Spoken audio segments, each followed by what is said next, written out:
gudoomiye ku-xigeenka gobolka Togdheer iyo maayirka magaalada Burco agaasimaha guud ee isbitaalka magaalada Burco iyo xildhibaan Bidhi ayaa si wada jir uga gudoomay Dr. Xaliimo oo kamid ah qurbajoogta reer Soomaaliland dalka Sweden qalab caafimaad oo soo gaarsiisay isbitaalka guud ee magaalada Burco ugu horeyntii waxa halkaas ka hadashay Dr. Xaliimo oo uga mahad celisay soo dhaweynta uu sameeyay maamulka gobolka Togdheer iyo kan degmada Burco waxaana hadaladeedii kamid ah sida tan magacaygu Xaliimo Cali Xasan waxaan ka yimid wadanka Sweden waxaan aad ugu dadaalaa inaan wadankayga Somaliland inaan ku caawiyo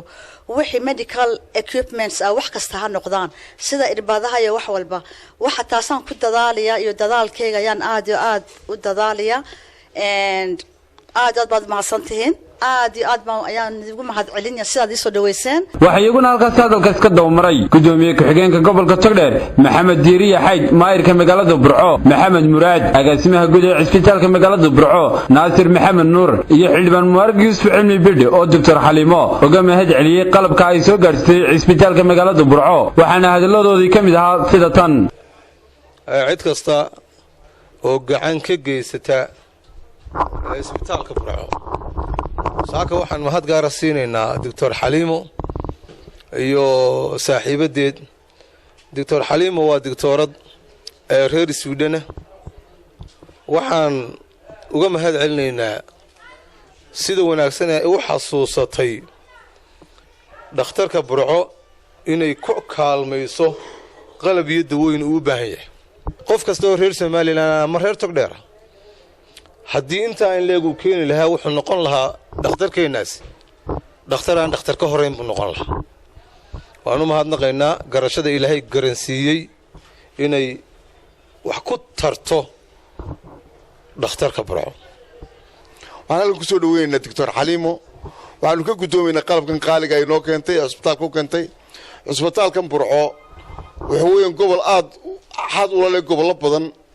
xagga kilka shanaad buu leeyahay qofka ku bukooda halka la keenaa xaggan buu hooduu leeyahay qofka ku bukooda la keenaa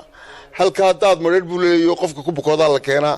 halkan aynabiye saraar buu leeyahay qofka ku bukooda la keenaa marka waxa weyn dib badan oo ilaa Aarigaabo dalka inta ku wareegsan bariga oo dhan ayuu aabayo yahay isbitaalkan Burco